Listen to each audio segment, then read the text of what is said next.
Well, I hope whoever's watching this likes D&D, because that's what this is going to be about.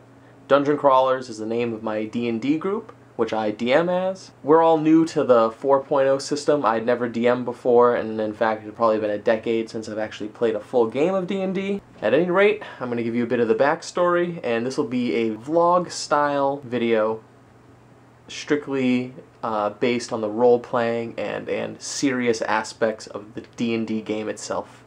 Hope you enjoy. This is the world of the Dungeon Crawlers. Their journey was a simple one. Summoned to Fellcrest in order to free Harkenworld from an invading force known as the Iron Circle.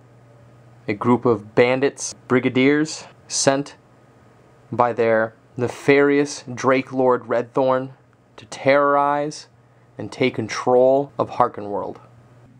This is Harkenworld, a place where the group of adventurers banded together, young, not knowing each other at all, in order to fight against the Iron Circle. They gained the trust of the Resistance and eventually defeated the Drake Lord Redthorn and became known as the Bringers of Freedom. They shortly returned to Fellcrest, and from there, a truly tragic sight awaited them. A journeyman thief by the name of Archarex stole a valuable treasure from the Winter King, releasing him from his frozen slumber. Now, Fellcrest is enveloped in a veil of winter, and the newly arrived Bringers of Freedom have been forced to seek out the Winter King's cairn, to invade his palace, defeat his generals, and deal with him in person. But fate has many twists and turns, and not even I know how this will end. So stay tuned and watch the next episode of Dungeon Crawlers. I'm finally here, and it's time to play some D&D! Woo! Yeah. I am Godfrey, and I play Kathaod the Super Tank. Super Tank. That's all I need to know. Hi, I'm Ben. I play Uther, the Cleric of Holy Might and Wonderment. Who's your goddess? And also, Vondra, and I might be a sex guy. Fill this up? Yeah, it's possible. Bone 2 bitches already. At the same time. I'm Benjamin. I'm Lothos, the Warlock, and I kill everyone. We are Uther and our mortal enemies! My name is Aaron, and I play Zarn, the primordial shaman. He exists in time, through time. Wow, okay. My name's Donnie. I play Ulfang, the striking barbarian. Striking in looks and in melee. Strikingly handsome. I'm Shane, play Tink. He's a pirate god. Pirate god. Teargrin. This is Chris, otherwise known as Archarex. He is the rogue who is going to focus mostly on sudden assassination DPSs. Correct? Yep. Stabby stabby. Stabby, stabby, baby. Stabby, stabby. Stabby. Well, Apishi is dead, and Dilzan is standing next to him. What would you guys like to do?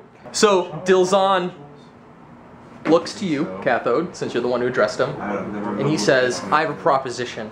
Since my men are dead, I'm in need of others to fill in their place. What is your mission? I would like to know what it is that you want us to join you on. The Winter King must die. Huzzah! And if I'm not the one who's going to replace him, then one of you should. What do you mean, lad? Take the Winter King's place. The scepter isn't the only thing that the Winter King has that's valuable.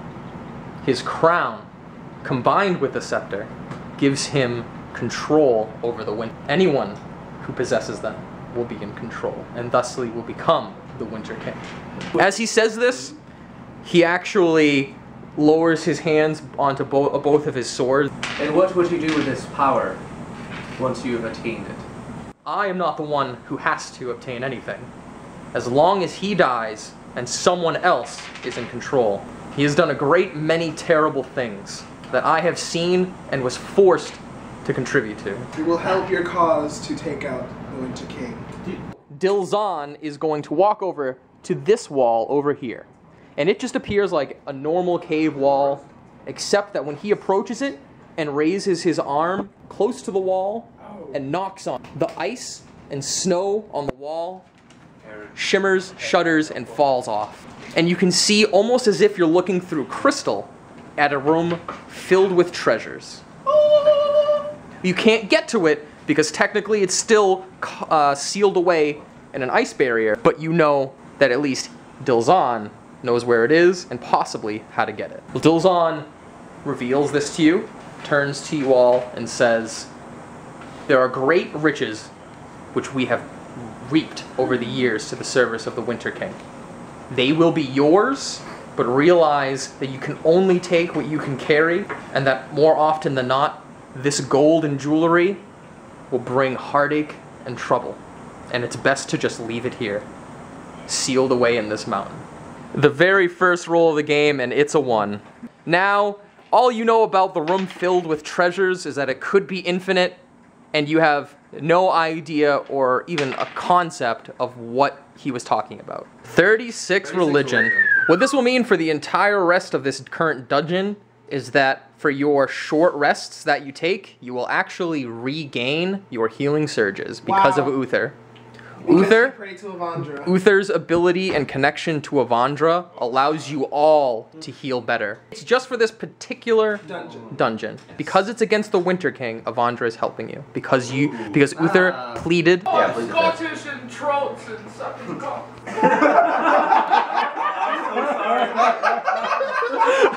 I didn't realize I was gonna fucking be quiet when I said that. Avandra, in your mercy, I find the holy light that will breathe the life that you give to this world into my friends and colleagues. Please look upon your servant, so I may do what your will is in this world. He was rolling the dice and he rolled another 1. The same person who just rolled 2 1s in the same game. Not only did she not hear shit, you can actually hear, feel rather, a creeping darkness extending from both paths. You all are affected by Uther's attempts, except his greater attempt to connect and push back the evil that's in this dungeon was unsuccessful. Okay. Not only unsuccessful, but they've pretty much kicked Avandra square out. Her Twitter feed got hacked. Anonymous got her. All done. Sorry, bro. All done. Alright. So you continue down the hallway, and the first opening is to your right. And this is much like the ice that encased the treasures you all found from before, except that you feel as if you might be able to get through. It's not as impervious as the other one. As if someone else might have put it there, let's say. Can we see past it? See through it, you mean? You can roll insight, and only a very high roll of insight, only one person can do it, might be able to peer in enough for anything to make sense. So you see in the middle of the room, there is a guy kneeling on the ground, and he looks like he's praying. You can easily tell that he's still alive, not frozen, and clearly has never been frozen. In fact, the room itself has torches that are lit all over the place, and candles. On the floor, because your insight roll was so good, you can see the faint glow of runes. And behind him, so he's on his knees praying, and directly behind him is this, it looks like a tree trunk that has been stuck into the ground. And from the top of it is like the handle of a bat. It's about 4.5 to 5 feet tall. So, but when he's kneeling, it's gigantic above him. Unfortunately, your combined efforts are not good enough. You guys bounce back and you take 11 damage each. 11 damage each from running. So the combined dungeoneering might of Uther, Kathaod, He tried to help. find the weakness using their dungeoneering. You thoroughly believe Sonya Blade is behind that wall, and you laser beam the shit out of it and cut a nice perfect square. He laser beamed hinges and then bink, bink, took off the hinges and then made the door fall down like a boss. Banaka the Diminished. You don't understand why. You can't tell what religion he represents, but there is definitely a divine aura emanating from within him. You're moving towards him. What the hell are you gonna do? I'm gonna call out, what are you and what are you doing here? You know what you said? Alright. When I woke you up. Speechless. You Speechless. know what time it is? He is speechless. And as a matter of fact, he doesn't say or acknowledge your existence at all. At least this place has been around for hundreds of years, so you have no idea how long he has been there. What else would you guys like to try and do? did you say he's an enemy? I sense a strong energy emanating from him. I can tell you not who he follows or where he gets this power, but it is blocked to me, and that puts me in a wary state of mind. Well, I will say this. We are in the Winter King's palace, and something happened to the Winter King. But yet this room here seems intact. In fact, there's flames around it. Seems to me like he is a favored soul of the Winter King. So we have to do something about this. Or he might be someone who stood up against the Winter King. Approach him. I say approach him, but do so with caution. Hey, with the chest out, little nigga! Banaka stands up and looks at Ulfang. So Ulfang, you're gonna walk up to Banaka. You're gonna hold your sword in front of you. Roll your eyes in the back of your head, because that is what you do in this situation. Why do you continue to stay in this church when you should be preaching your God? Banaka tells you that he has been Now I have two. harnessing what little of his goddess he could while trapped in I'm so tired of her. this cell. That he honestly doesn't know why he's there or even how long he's been in there. He knows that one day while he was praying, everything slowly became encased in ice and he was unable to leave. So he just began to pray and stayed that way until you guys arrived. Banaka tells you all that the palace is probably damaged. There's probably hallways that he doesn't know about. He hasn't actually been able to leave, so he's not sure the condition of the palace. But he tells you that if you continue right down the hall, you're going to basically come up against heavy resistance, and you're going to meet the brunt of the rest of his palace, where he keeps most of his forces. And he's not sure how many are alive or dead. Probably most of them are dead, but who knows who's left. And obviously, Dilzahn has given you his directions. Dilzahn said kill them all. Yeah, he's like, go down that way. And if anybody is there, just kill him. But remember what he said! I don't trust this guy at all, because he's been in this room for God knows how long. This probably makes somebody think about some pretty crazy shit. And he was rude. You can roll diplomacy to see how well he takes your words. Oh, Diplo! He is visibly less enraged by your words. Even though you did calm him down with your words, he turns towards Ulfang and says, "Believe yourself mighty enough to give me advice? Let us settle this in the way my goddess truly demands. Find out who is worthy to give the orders." As this is happening, a imp, yay tall, pops on Banaka's shoulder. Was resistant to his Wait, you can make imps now? Since when? Yeah, It's my utility. You can just. Yeah, and he can go 100 miles. Banaka grasps the ambassador imp off of his shoulder, just engulfs it in his hand. It can't get away. It's like struggling. And he brings it down to his side, and he just stares at the group. Doesn't say this to any single person. And he says, "If another one of these rodents touches me again, I will make jelly out of its bones." He takes it and just boom, right into the wall. This thing just boom falls down and then disappears. 3 ones! Scot-free like a fucking 3 ones! Oh no. You're pretty sure that Banaka told the imp something. What does that even mean? What does that even mean? Just understand what he's doing. You are so concerned that this imp is talking to him. You're like, what's he saying? You don't notice yourself take an entire step towards him, and you are on the very precipice of the ruined circle that this guy sits in. He's now standing in. Cool. Yeah, he's going 3 layers deep on Ulfang's ass right about now.